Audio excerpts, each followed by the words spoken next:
The stagecoach rattled to a stop in front of the dusty main street of Reno, Nevada, and Wilhelmina Sutton pressed her trembling hand against her stomach, knowing that in mere moments, her carefully constructed lies would either save her or destroy her completely. It was late September of 1878, and the afternoon sun beat down mercilessly on the wooden buildings that lined the street. Wilhelmina had traveled for 3 weeks from St. Louis, each mile taking her further from the shameful circumstances that had driven her to answer an advertisement for a mail-order bride. The letter she had written to Benjamin Ortega had been carefully worded, presenting herself as a respectable widow of good character.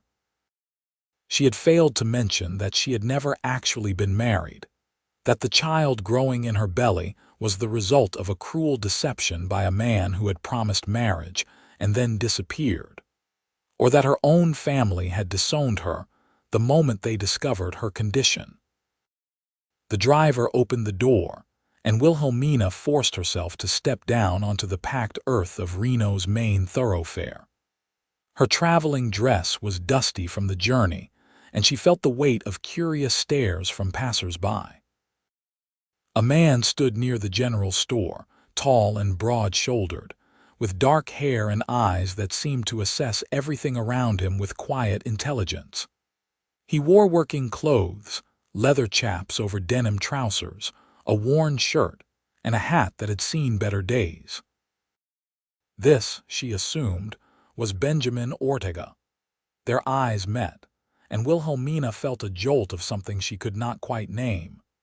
He was younger than she had expected, perhaps 27 or 28, with strong features that spoke of mixed heritage. His expression was guarded but not unkind as he approached her. "Miss Sutton," his voice was deep, with a slight accent that suggested Spanish roots somewhere in his family history.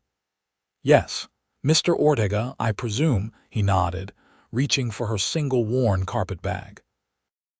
"The wagon is just down the street. My ranch is about an hour's ride from town." Wilhelmina followed him, acutely aware of how little they had said to each other in their correspondence. His letters had been brief and practical, explaining that he owned a cattle ranch, that he was looking for a wife to help manage the household, and that he valued honesty and hard work above all else. That last line had stung each time she read it, knowing that she was coming to him under false pretenses. The wagon was sturdy but simple, and Benjamin helped her up onto the seat with a gentleness that surprised her. He climbed up beside her and took the reins, guiding the 2 horses away from town without much conversation. The silence stretched between them, not quite uncomfortable but heavy with unspoken questions. "The ranch has been in my family for 8 years, Benjamin finally said, as they followed a well-worn trail through scrubland dotted with sagebrush. "My father built the house before he died. My mother passed 2 years later. I have been managing it alone since then, with the help of 2 hired hands who live in the bunkhouse." "I am sorry for your losses," Wilhelmina said softly. She meant it. Whatever her own troubles, she could not imagine the loneliness of losing both parents and working a ranch in this harsh territory alone. "Thank you." He glanced at her briefly, and she thought she saw something soften in his expression. "Your letter mentioned that you were widowed." That must have been difficult. The lie sat like a stone in her throat. Yes, it was a difficult time. She could feel his eyes on her again, studying her more carefully now. Wilhelmina kept her gaze fixed on the horizon, where mountains rose in the distance. The baby shifted inside her, still small enough that her loosely fitted traveling dress concealed the slight swell of her belly. She was perhaps 4 months along, maybe slightly more. She had perhaps 2 more months before the truth would become impossible to hide. The ranch appeared as they crested a low hill, a collection of buildings arranged around a central yard. The house itself was modest but well built, with a covered porch and real glass windows. A barn stood to one side, and she could see cattle grazing in the distance. Two men were working near the corral, and they looked up with obvious curiosity as the wagon approached. Benjamin pulled the horses to a stop in front of the house and jumped down, coming around to help Wilhelmina descend. His hands were strong and calloused, the hands of a man who worked hard for his living.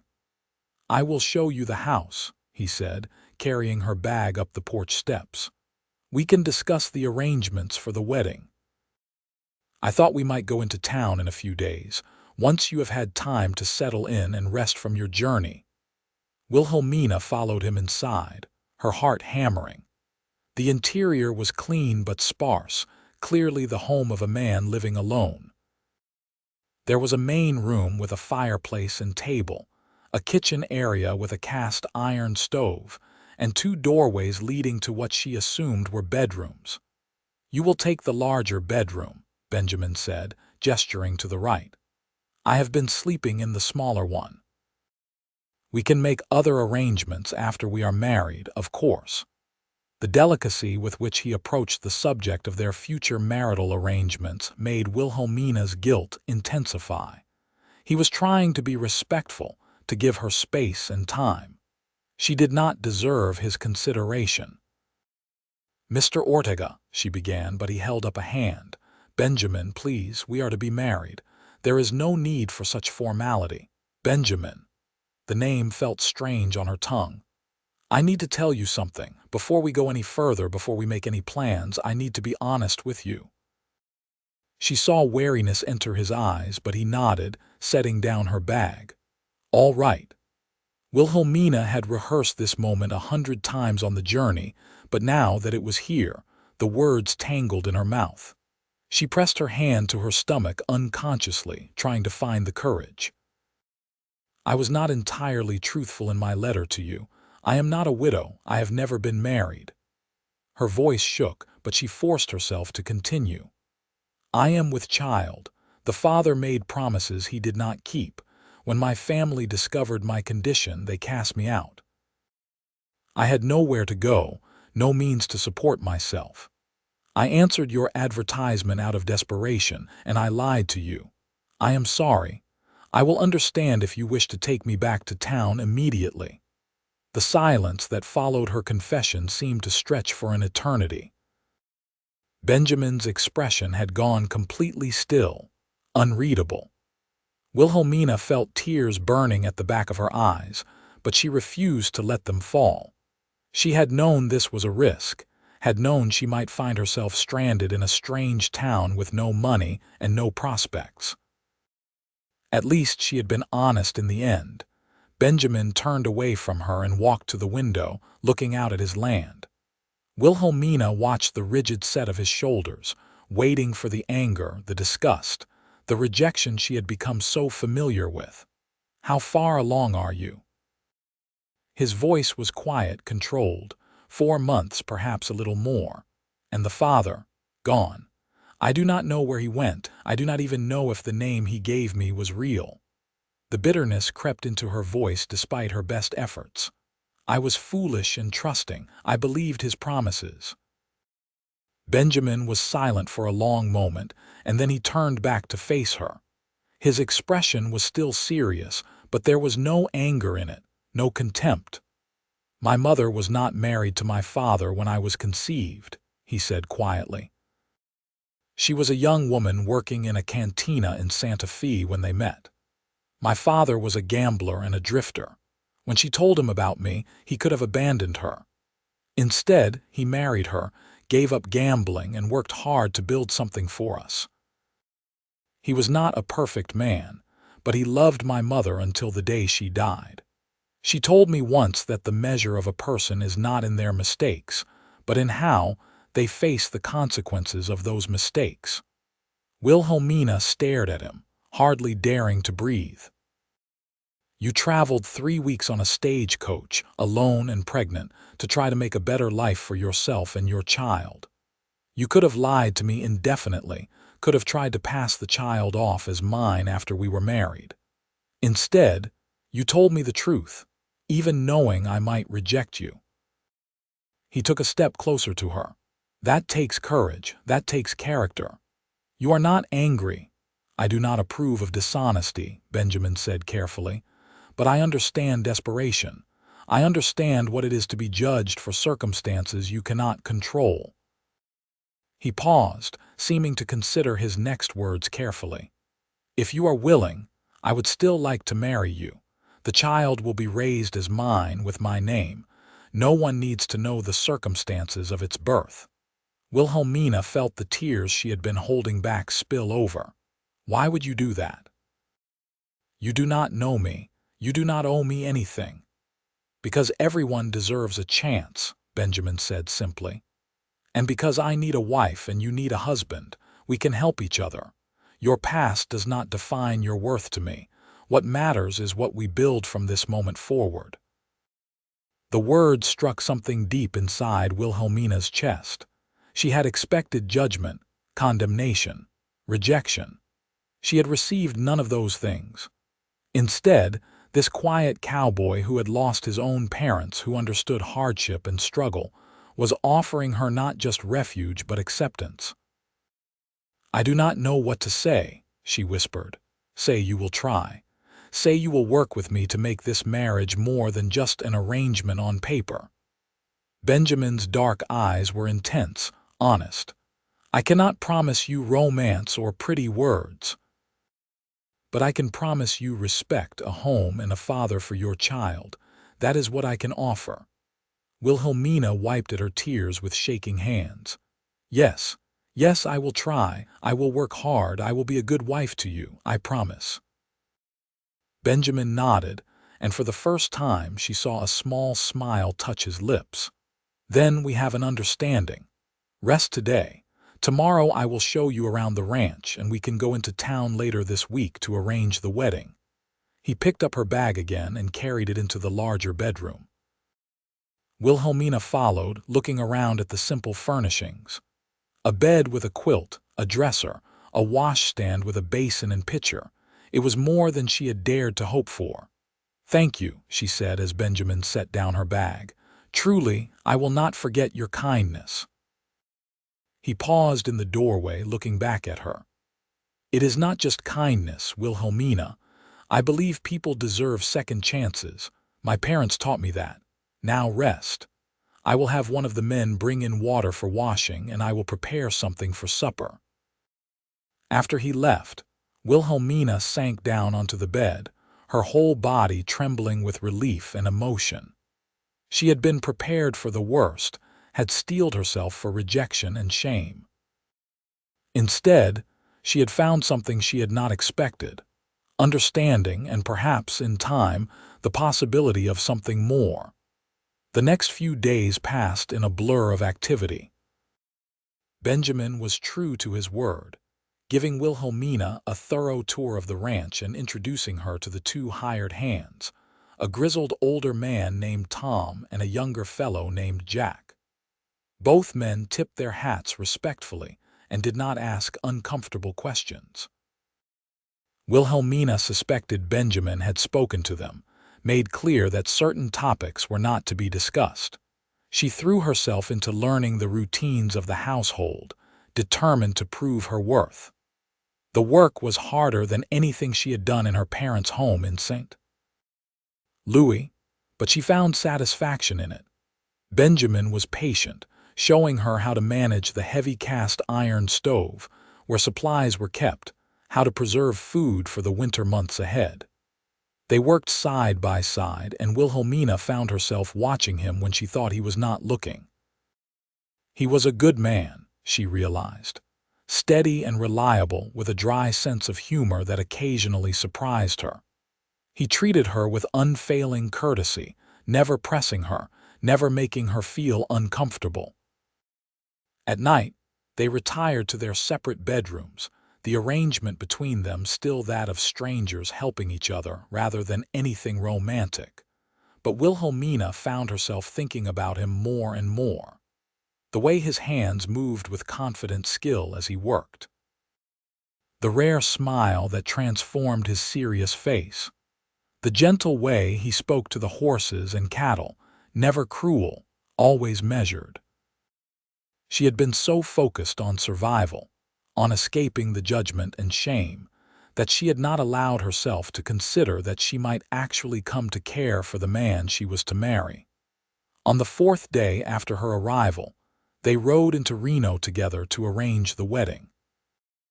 The town clerk was a thin man with spectacles who asked few questions and seemed more interested in completing the paperwork than investigating their story. The wedding was scheduled for the following Monday, a simple ceremony in the clerk's office with Tom and Jack standing as witnesses. As they left the office, Benjamin surprised her by suggesting they stop at the general store. "You will need a few things," he said. "Fabric for dresses, supplies for the baby when it comes, whatever you need." Wilhelmina hesitated. "I have no money. You are to be my wife." "What is mine is yours." He said it so matter-of-factly, as if it were the most obvious thing in the world. Inside the general store, Wilhelmina felt overwhelmed by the choices.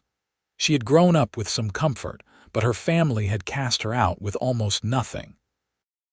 The storekeeper, a plump woman with kind eyes, helped her select practical fabric for everyday dresses and a length of soft cotton for baby clothes. "When are you due, dear?" the woman asked pleasantly as she measured out the fabric. Wilhelmina froze, but Benjamin answered smoothly. "Late winter, we believe. She is my fiancée. We are to be married on Monday." The woman beamed at them. "How wonderful! Congratulations to you both. You will want some of this softer flannel for swaddling clothes, and I have some lovely yarn if you knit." By the time they left the store, the wagon was loaded with supplies, more than Wilhelmina had expected. Benjamin had purchased not just fabric and yarn, but also a new set of pots for the kitchen, fresh coffee and sugar, and a beautiful wooden cradle that he secured carefully in the back of the wagon. "You did not need to buy so much," Wilhelmina protested as they headed out of town. "I want you and the baby to have what you need," Benjamin replied. His hands were steady on the reins, his eyes on the road ahead. "Besides, the ranch has done well this year. We can afford it. Still, your generosity means more to me than I can express." He glanced at her, and she saw something warm in his eyes. "You are going to be my wife, Wilhelmina, the mother of a child who will bear my name. It is not generosity. It is what is right." That night, as Wilhelmina lay in bed, she found herself thinking about the wedding, now only a few days away. She had never imagined her wedding would be like this, a practical arrangement in a clerk's office in a Nevada town. But then, she had never imagined many things about her current situation. She pressed her hand to her stomach, feeling the slight movements of the child within her. This baby, innocent of all the circumstances of its conception, would have a father and a home. That was more than she had dared to hope for just a week ago. The morning of the wedding dawned clear and bright. Wilhelmina dressed carefully in her best dress, a simple gray cotton that she had altered to accommodate her changing figure. She had washed her hair the night before, and she brushed it out until it shone, then pinned it up in a neat coil at the nape of her neck.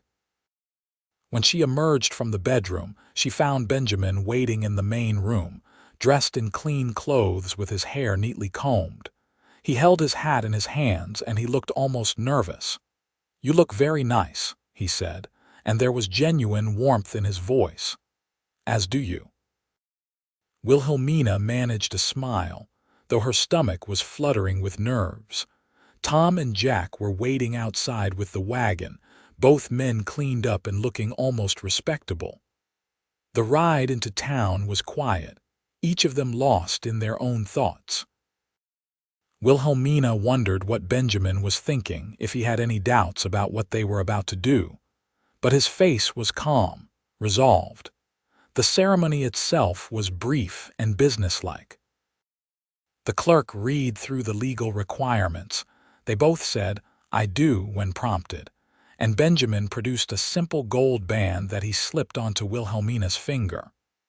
It was a little loose, but it was real gold, warm against her skin. When the clerk pronounced them man and wife, Benjamin leaned in and placed a chaste kiss on her cheek, his lips warm and gentle. "Congratulations, Mr. and Mrs. Ortega," the clerk said, handing Benjamin the marriage certificate. "Mrs. Ortega. Wilhelmina Ortega." She had a new name, a new identity, a fresh start. Tom and Jack congratulated them warmly, and Tom even produced a flask, insisting on a toast to the new couple. They stood outside the clerk's office, and Wilhelmina felt a strange sense of unreality wash over her. She was married. To a man she had known for less than a week. A man who had shown her more kindness and understanding than anyone in her life had in months. Benjamin seemed to sense her overwhelmed state because he gently took her arm. "Let us go home," he said quietly. "We can celebrate there, home." The word settled something inside her. She had a home again. Back at the ranch, they found that Tom and Jack had prepared a surprise. The main room had been cleaned and swept, and a simple meal was laid out on the table. There was even a bottle of wine, clearly saved for a special occasion. "We figured the new missus deserved a proper wedding supper," Tom said gruffly, looking pleased with himself. Wilhelmina felt tears prick at her eyes again. These rough men who owed her nothing had gone out of their way to make her feel welcome. "Thank you, both of you. This is wonderful." They ate together, the four of them, and there was laughter and easy conversation.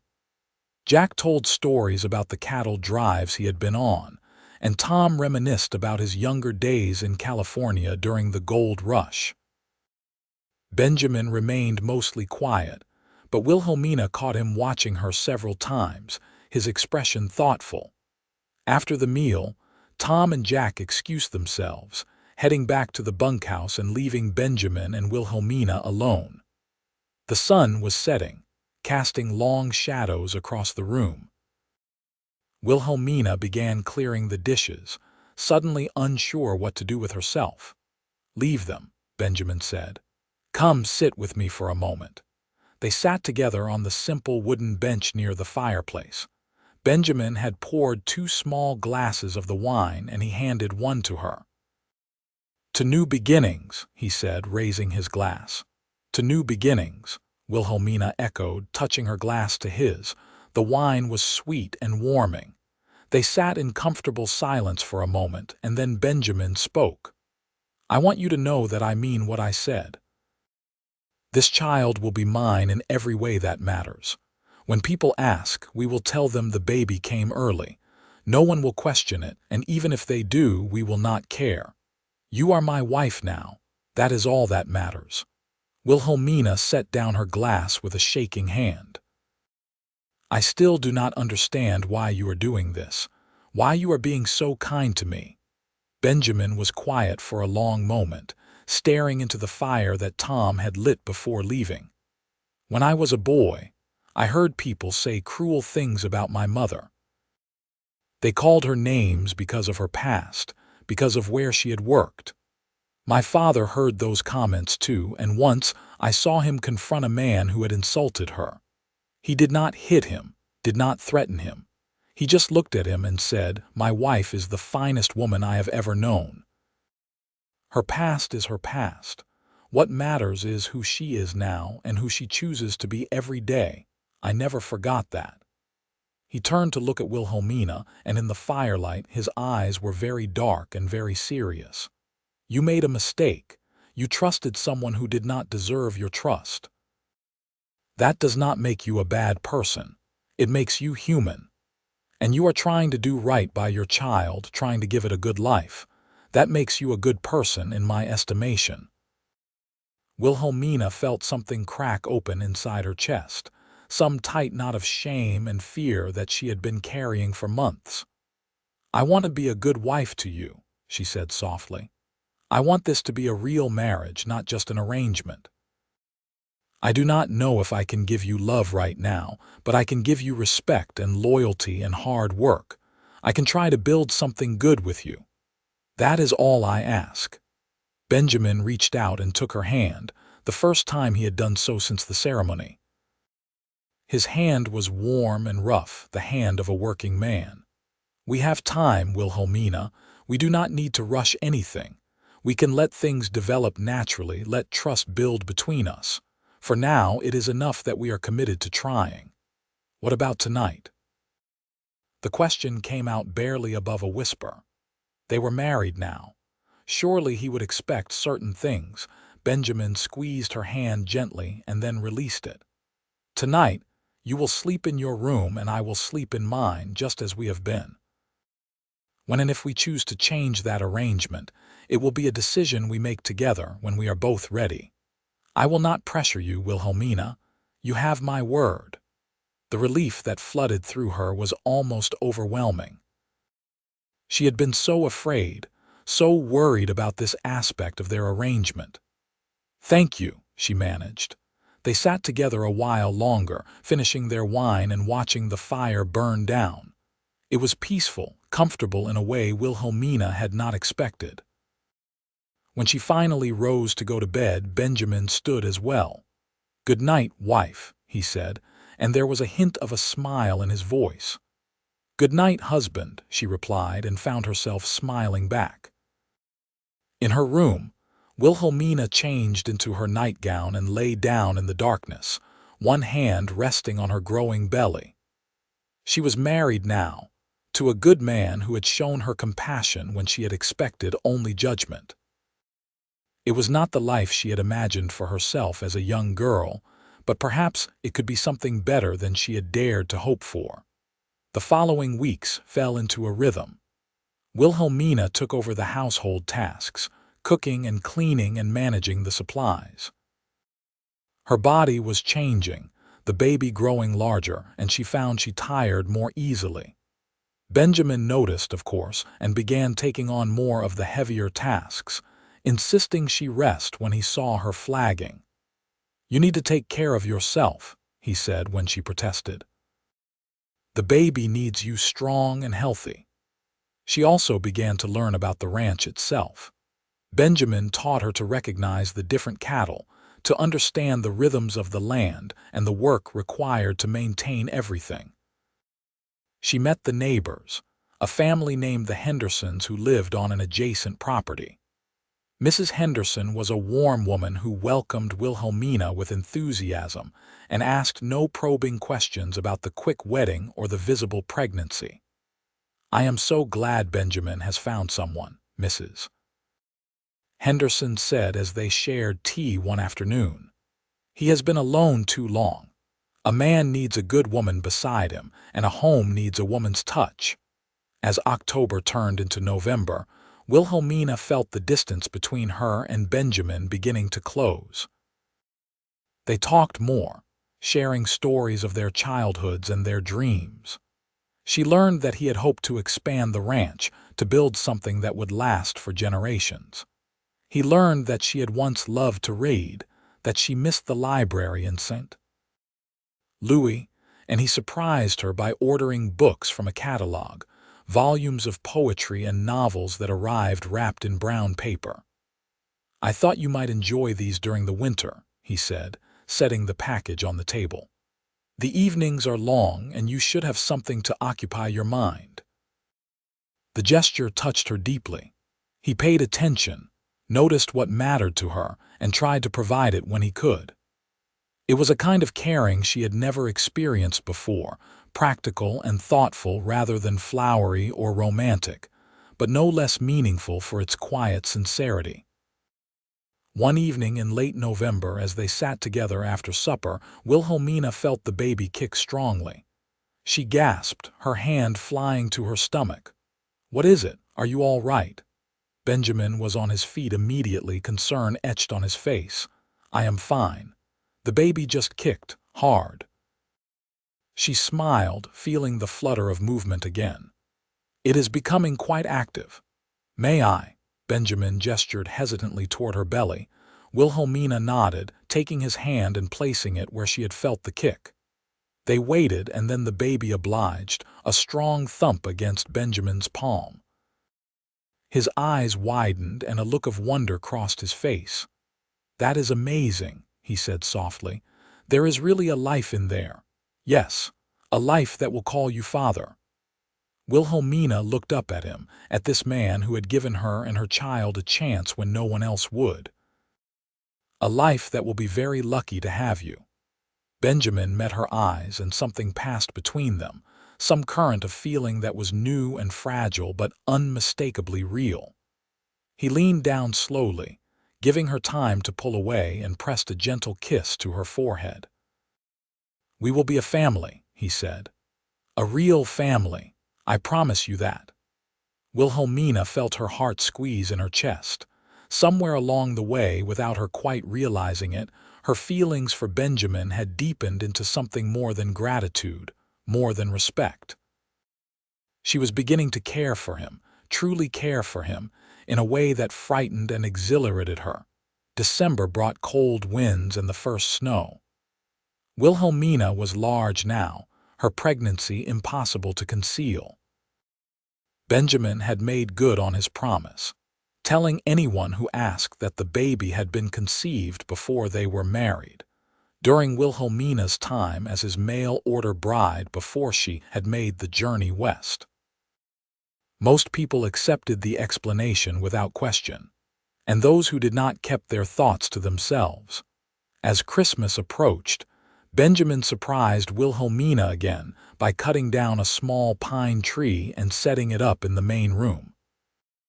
He had purchased a few simple decorations in town, and they spent an evening hanging them together.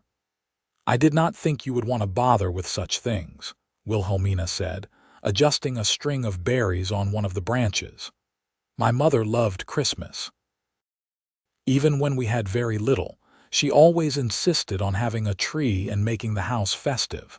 I thought you might enjoy it, especially with the baby coming soon." He stepped back to admire their work. "We are making new traditions for our family, our family." The words settled warmly in Wilhelmina's chest. On Christmas morning, Benjamin presented her with a package wrapped in plain brown paper. Inside was a beautiful shawl, soft wool in a deep blue that reminded her of the evening sky. "I noticed you getting cold when you go outside," he explained, looking almost shy. "I thought you might need something warm." Wilhelmina ran her fingers over the soft wool, overwhelmed by the thoughtfulness. "It is beautiful, thank you."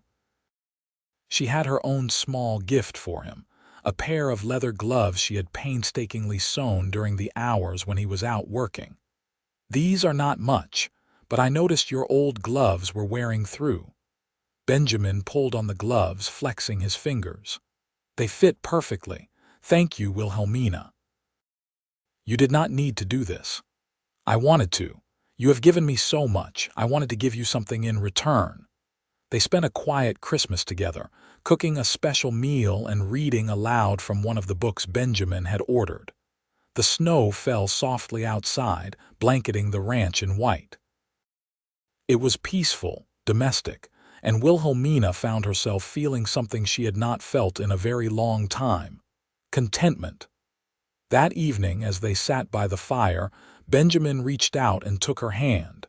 It had become a habit between them, this small gesture of connection. "I have something I want to say," he began, his voice serious. "These past few months, getting to know you, building this life with you, it has meant more to me than I expected. When I placed that advertisement for a mail-order bride, I was looking for someone to help manage the household, someone practical and sensible. I did not expect to find someone I genuinely enjoyed spending time with, someone I could talk to and laugh with." Wilhelmina's heart was beating faster. "I feel the same way. You have been so kind to me, so patient. I came here out of desperation, but I am staying because I want to, because I am happy here with you. I am glad."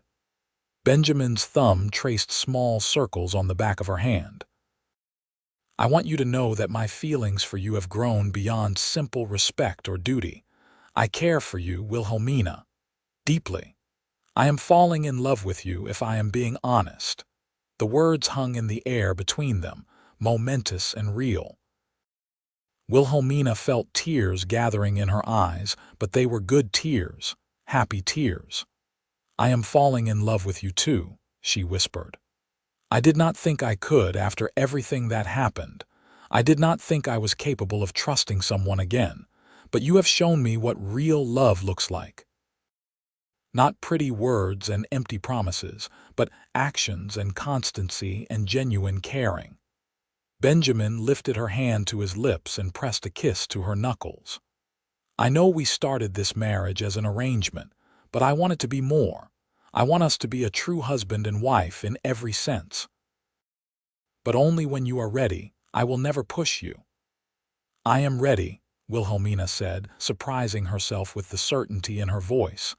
"I am ready to make this a real marriage. I trust you, Benjamin, completely." He leaned in slowly and kissed her, a real kiss this time, gentle and sweet and full of promise. Wilhelmina felt warmth spread through her entire body, a feeling of rightness and belonging.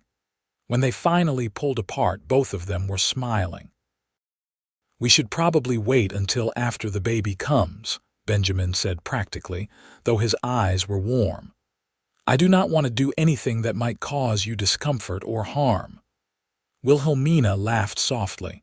"You are probably right. But I wanted you to know that I am ready, that I want this to be a real marriage." "It already is a real marriage," Benjamin said, pulling her close so her head rested against his shoulder. "It became real the moment we chose each other, the moment we decided to build something together. Everything else is just details." They sat like that for a long time, wrapped in each other's arms, watching the fire burn low. Outside, the snow continued to fall, blanketing the world in quiet white. Wilhelmina felt the baby move inside her, strong and active, and she placed Benjamin's hand over the spot so he could feel it too. This was her family now, she realized. This quiet cowboy and the child they would raise together. It was not what she had planned, but it was better than anything she could have imagined. January arrived with bitter cold, and Wilhelmina found herself spending more time indoors. The baby was due any day, and she felt huge and ungainly, her back aching constantly. Benjamin hovered, protective and concerned, making sure she did not overexert herself. "Sit down," he would insist. "Let me do that. You need to rest." Mrs. Henderson visited regularly, checking on Wilhelmina and offering advice about the birth. She had brought a midwife with her, a capable woman named Sarah who examined Wilhelmina and pronounced everything normal and healthy. "The baby is in a good position," Sarah said. "When your time comes, send for me immediately. I will come right away." The baby decided to arrive on a cold January night, 2 weeks into the new year of 1879. Wilhelmina woke from sleep with a sharp pain in her belly, different from the occasional twinges she had been experiencing. She lay still for a moment, trying to determine if it was truly labor, and then another pain came, stronger this time. "Benjamin," she called out, her voice tight. He was in her room within seconds, pulling on his pants and shirt. "Is it time?" "I think so." He was out the door immediately, and she could hear him shouting for Tom to ride for the midwife. Then he was back, helping her sit up, his face pale but determined. "What do you need? What can I do?" "Just stay with me," Wilhelmina said, gripping his hand as another contraction rolled through her. "Please do not leave me." "I will not leave you, I promise." The hours that followed were a blur of pain and effort. Sarah arrived and took charge, her calm competence reassuring. Benjamin stayed by Wilhelmina's side the entire time, holding her hand, wiping her face with a cool cloth, murmuring encouragement. "You are doing so well," he told her. "You are so strong, just a little longer." When the baby finally arrived, just as dawn was breaking, Wilhelmina was exhausted but filled with overwhelming relief. Sarah cleaned the infant and wrapped it in soft blankets, then placed the bundle in Wilhelmina's arms. "You have a son," Sarah announced with a smile. "A healthy baby boy." Wilhelmina looked down at the tiny face, red and wrinkled and absolutely perfect. Her son. Her baby. Tears streamed down her face as she counted fingers and toes, marveling at the miracle in her arms. "He is beautiful," Benjamin said, his voice thick with emotion. He was looking at the baby with such wonder, such love, that Wilhelmina felt her heart overflow. Our son is beautiful. Our son. Not her son from a previous relationship, not a child he was raising out of duty, but our son. Their son. Benjamin meant it. She could see it in his face. "Would you like to hold him?" she asked. Benjamin nodded, carefully taking the baby from her arms. He held the infant with surprising confidence, cradling him gently. "Hello, little one," he murmured. "Welcome to the world. I am your papa, and I am going to take care of you always." Wilhelmina watched through tears as Benjamin bonded with the baby, saw the love already forming between them. This was her family. This was real and solid and true. "What shall we name him?" she asked.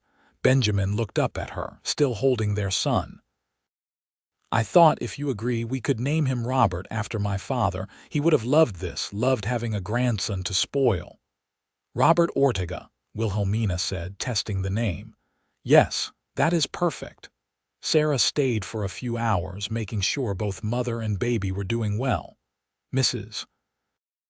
Henderson arrived mid-morning, bringing food and offering to help with anything that was needed.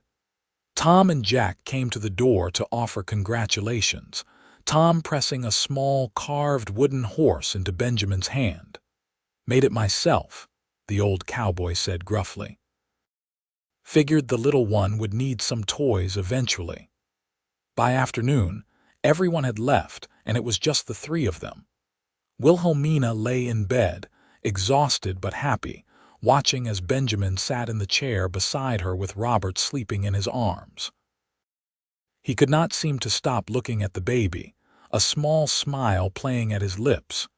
"You are going to be a wonderful father," Wilhelmina said softly. "I will try my best. That is all I can promise." Benjamin carefully stood and placed the sleeping baby in the cradle he had bought months ago.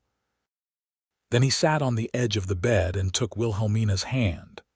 "Thank you for trusting me, for giving us a chance for this beautiful child.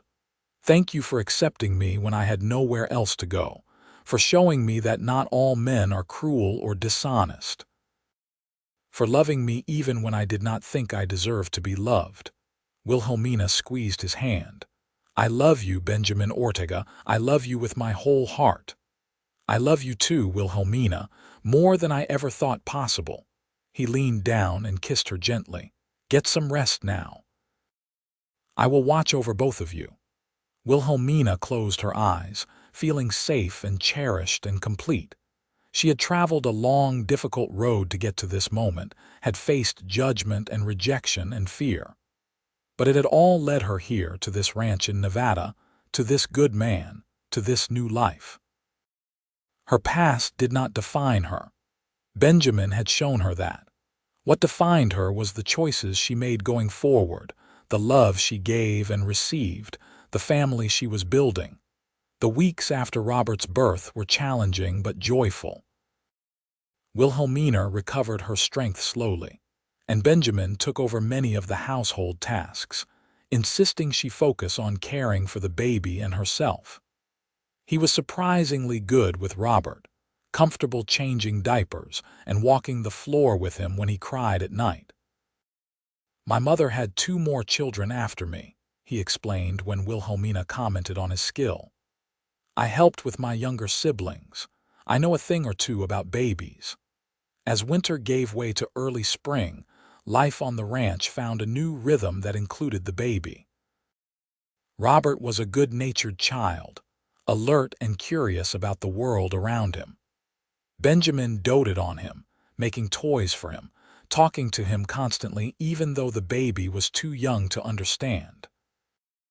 One evening in late March, after they had put Robert down to sleep in his cradle, Benjamin and Wilhelmina finally came together as husband and wife in the fullest sense.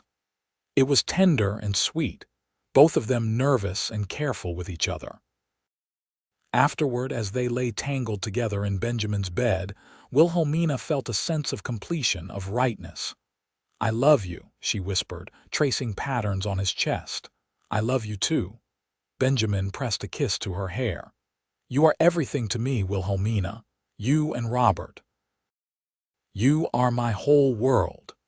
From that night on, they shared a bed, and the physical intimacy between them deepened their emotional connection.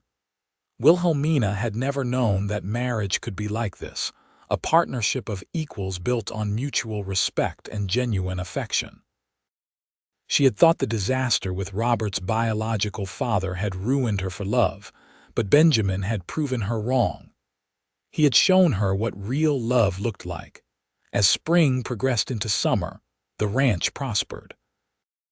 The cattle were healthy, the land was productive, and Benjamin began making plans to expand. He consulted with Wilhelmina on major decisions, valuing her opinion and treating her as a true partner in the business, as well as in their personal life. Robert grew rapidly, becoming more interactive and engaged. By the time summer arrived, he was smiling and cooing, recognizing his parents and responding to their voices. Benjamin was completely besotted with his son, spending every spare moment playing with him or teaching Wilhelmina the songs his mother had sung to him as a child. In July, the Hendersons invited them to a community gathering, a celebration of a good spring and the promise of a strong harvest. Nearly all the ranching families in the area attended, and it was a festive occasion with food and music and dancing. Wilhelmina held Robert while Benjamin danced with her, swaying gently to the fiddle music. "Are you happy?" he asked, his lips close to her ear. "More than I ever thought possible," she replied honestly. "I have a home, a family, a husband I love. What more could I want? I am glad." Benjamin pulled back to look at her, his dark eyes warm. "You have made me happier than I ever imagined I could be. You and Robert, you are my greatest blessings." Later that evening, as they drove home under a sky full of stars, Robert asleep in Wilhelmina's arms, she reflected on how much her life had changed in less than a year. She had arrived in Reno terrified and desperate, carrying secrets she was sure would destroy her. Instead, she had found acceptance, love, and a future brighter than any she had dared to dream of. The years that followed were filled with hard work and deep joy. Robert grew into a sturdy toddler, then an active young boy. Benjamin taught him to ride, to help with the ranch work, to respect the land and the animals.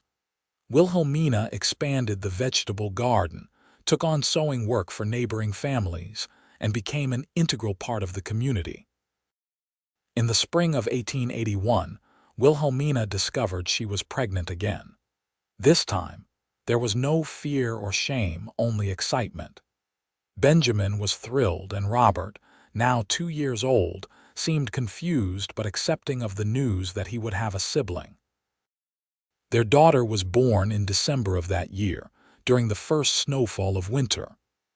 They named her Helen, after Benjamin's mother, and she had her mother's fair coloring and her father's dark eyes. Benjamin was just as devoted to Helen as he was to Robert, cradling her tiny body and singing Spanish lullabies his mother had taught him. Watching Benjamin with their children, Wilhelmina was struck by the depth of his capacity for love. He had never once treated Robert differently, never made any distinction between the son who was biologically his and the son who was not. To Benjamin, they were both his children, equally loved and valued. One evening, when Helen was a few months old and Robert was helping Benjamin with small chores around the ranch, Wilhelmina found herself reflecting on the journey that had brought her here. She thought about the man who had fathered Robert, the man who had lied and abandoned her. She felt no anger anymore, only a strange sort of gratitude. Without his betrayal, she would never have answered Benjamin's advertisement. She would never have found this life, this love, this family. "What are you thinking about?" Benjamin asked, coming into the house with Robert trailing behind him. "About how lucky I am," Wilhelmina said simply. "About how everything that seemed like a disaster at the time led me exactly where I needed to be." Benjamin crossed the room and kissed her, a quick familiar gesture that still made her heart flutter. "I am the lucky one. I advertised for a wife to help with the ranch. Instead, I got the love of my life and a family I treasure more than anything." Robert tugged on Benjamin's sleeve. "Papa, can we go see the new calves?" "After supper," Benjamin promised, ruffling his son's hair. "Why don't you help Mama set the table?" As Wilhelmina watched her husband and children interact, the house filled with the sounds of family life, she felt a profound sense of peace. This was her life now. Not the privileged but ultimately hollow existence she had known in St. Louis, and not the desperate, lonely future she had feared when her family cast her out. This was something better, something real and earned and deeply satisfying. The ranch continued to prosper, and Benjamin's hard work paid off. By 1883, he had expanded their holdings, purchased more cattle, and built a larger bunkhouse to accommodate additional hired hands. Wilhelmina managed the household finances, proving to have a head for numbers and business that surprised both of them. "You should have been running a company," Benjamin teased one evening as she showed him her carefully maintained ledgers. "I am running a company," Wilhelmina replied with a smile. "The Ortega Ranch, and business is good." In the fall of 1883, Wilhelmina discovered she was pregnant for a third time.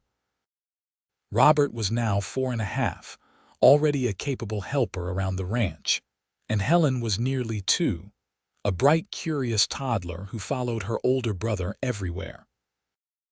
Benjamin was delighted at the prospect of another child, though he worried about Wilhelmina, who had struggled with exhaustion during her pregnancy with Helen. "We will manage," Wilhelmina assured him.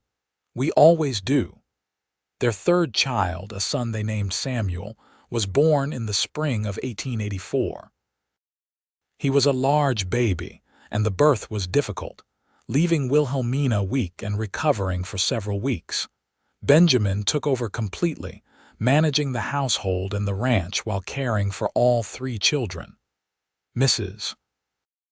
Henderson and several other neighboring women came to help, bringing meals and doing laundry, their kindness and community support overwhelming. During her recovery, as Wilhelmina watched Benjamin juggle everything with patience and determination, she fell in love with him all over again. He was such a good man, such a devoted father and husband. She could not imagine her life without him. "I do not know what I would do without you," she told him one evening as he brought her supper in bed. "You will never have to find out," Benjamin replied, kissing her forehead. "We are in this together for the rest of our lives. That is what marriage means." As Samuel grew and Wilhelmina regained her strength, life returned to its busy rhythm. The children thrived, the ranch prospered, and the bond between Wilhelmina and Benjamin only deepened with time. They had their disagreements, of course, moments of frustration or miscommunication, but they had learned to talk through problems, to support each other through challenges. One summer evening in 1886, when Robert was 7, Helen was 4, and Samuel was 2, the whole family sat on the porch watching the sunset. The children were playing with the wooden toys Tom continued to make for them, and Wilhelmina sat beside Benjamin, his arm around her shoulders. "Do you ever think about that day you arrived in Reno?" Benjamin asked quietly. "How scared you must have been." "Sometimes," Wilhelmina admitted. "I thought my life was over. I thought I had made such terrible mistakes that I would never be able to recover from them. And now I know that mistakes are just part of being human.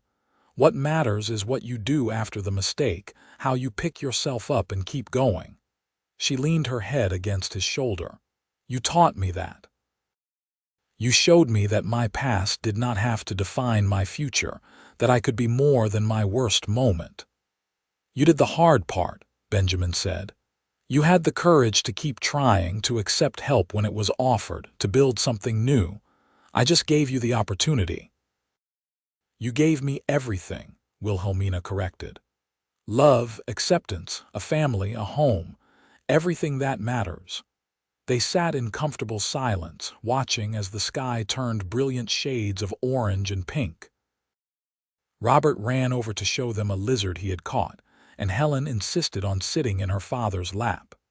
Samuel toddled over to Wilhelmina, holding up his arms to be picked up.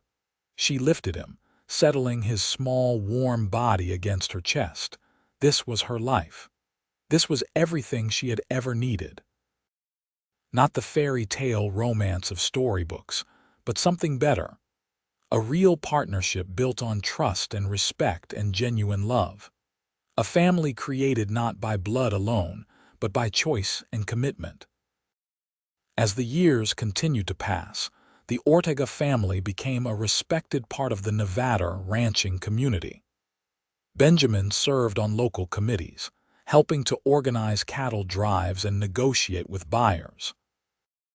Wilhelmina became known for her kindness, often helping new families settling in the area, offering advice and support to women struggling with the harsh realities of frontier life.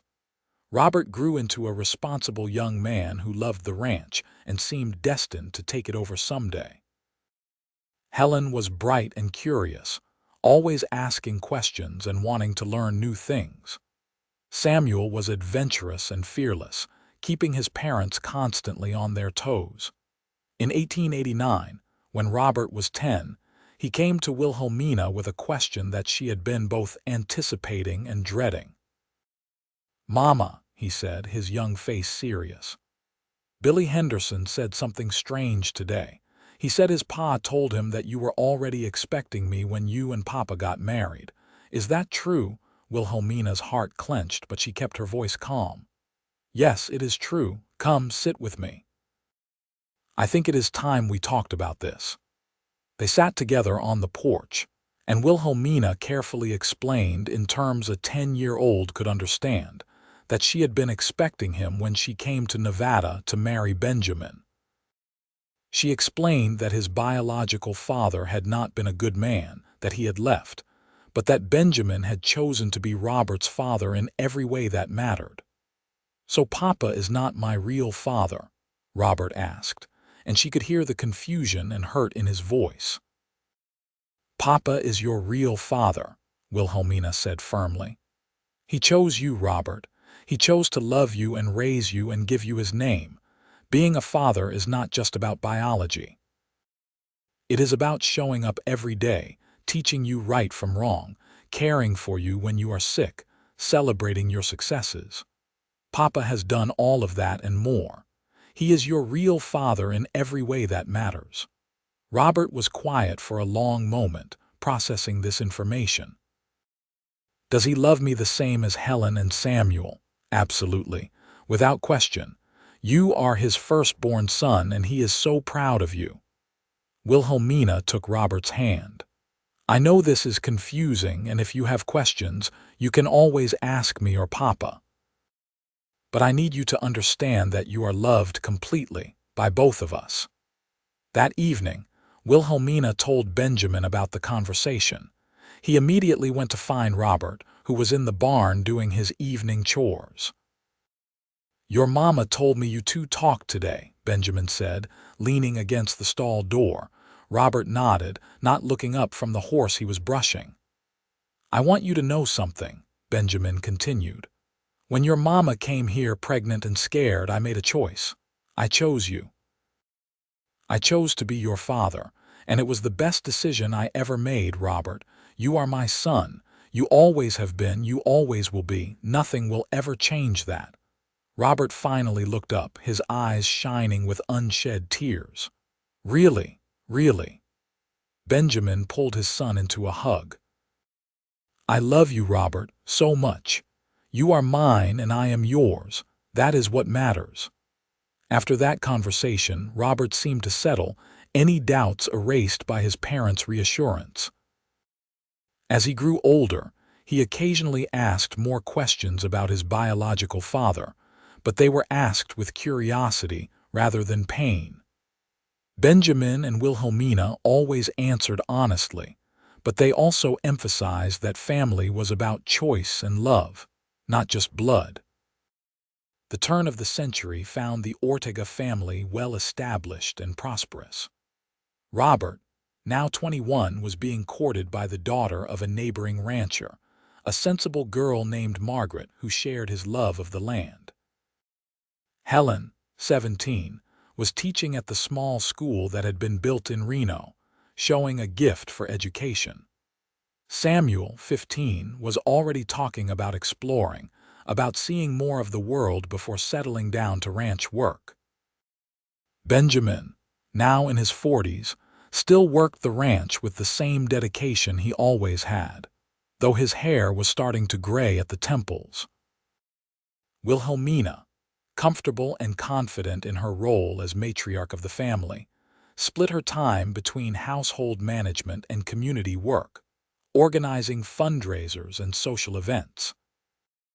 One evening in the spring of 1900, Wilhelmina and Benjamin sat on their porch, a habit they had maintained for over 20 years.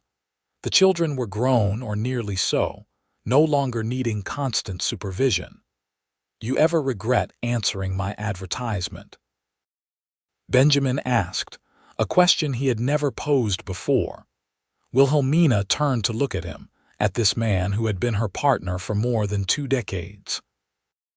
His face was weathered from years of sun and wind, and there were lines around his eyes, but he was still the steady, kind man she had fallen in love with. "Not for a single moment," she said honestly. "You saved my life, Benjamin, not just physically, but in every way that matters. You gave me a reason to hope again, to believe in goodness and love. You gave me a family and a home and a purpose. How could I ever regret that?" "I feel the same way," Benjamin said. "You came into my life when I was lonely and lost, and you filled it with love and meaning. Watching our children grow, building this life with you, it has been the greatest joy of my existence." They sat together as the sun set, holding hands, thinking about all the years behind them and the years still to come. Their story had started with fear and desperation, with secrets and shame. But it had transformed into something beautiful, something lasting. Robert married Margaret the following year, and they built a house on the Ortega Ranch property, planning to take over the operation eventually. Helen continued teaching, eventually marrying a young lawyer who had moved to Reno. Samuel, true to his adventurous spirit, joined a cattle drive heading to Montana and fell in love with the Northern Territories. As Wilhelmina and Benjamin entered their later years, surrounded by children and eventually grandchildren, they often reflected on how blessed they had been. The secret of Robert's parentage was known to the family but never discussed publicly. To everyone who mattered, Robert was Benjamin's son, raised with love and care, a credit to the Ortega name. On their 25th wedding anniversary, Benjamin gave Wilhelmina a gift that brought tears to her eyes. A beautiful leather-bound journal, its pages filled with his memories of their years together. He had written down stories of their courtship, the birth of each child, special moments, and everyday miracles. On the first page, he had inscribed, "To my beloved wife, who taught me that love is not about perfection but about acceptance.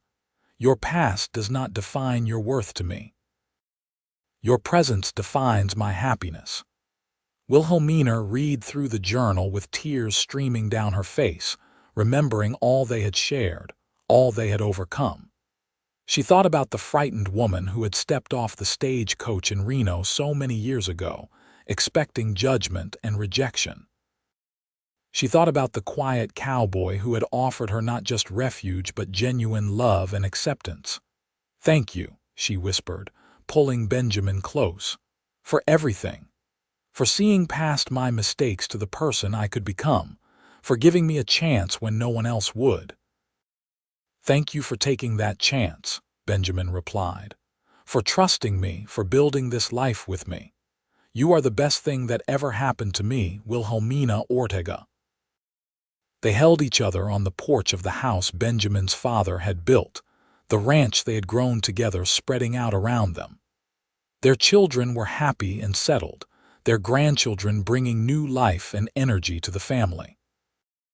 The past, with all its pain and mistakes, had faded into distant memory, transformed by years of love and partnership into nothing more than the road that had brought them to each other.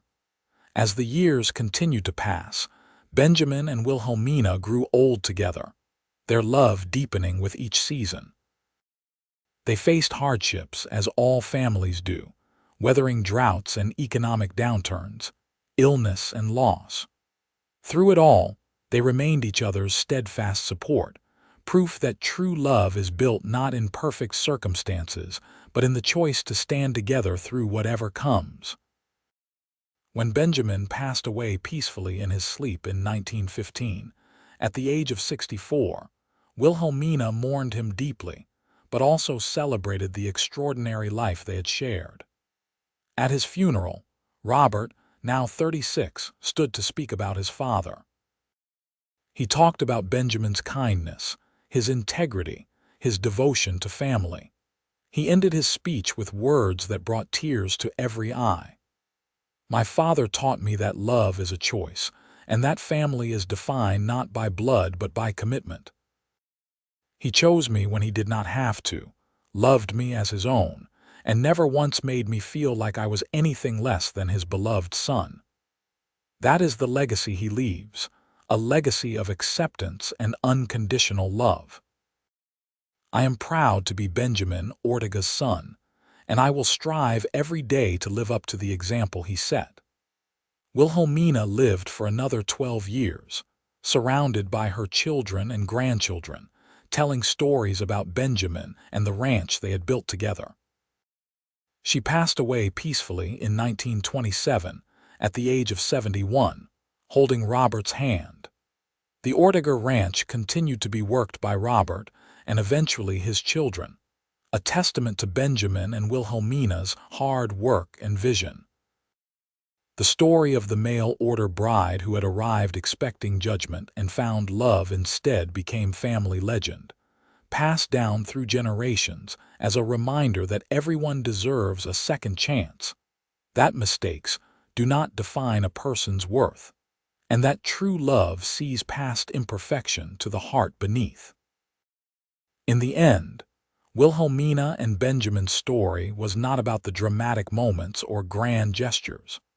It was about the steady accumulation of small kindnesses, daily choices to see the best in each other, the patient building of trust and affection over time.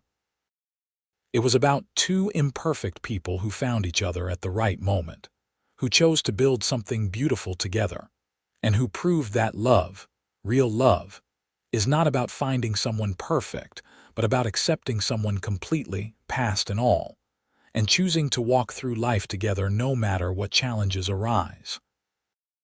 Their legacy lived on not just in the ranch they had built and the family they had raised, but in the lesson they taught everyone who knew them. That judgment closes doors, but acceptance opens hearts, and that sometimes the most beautiful love stories begin with simple words like, "Your past does not define your worth to me."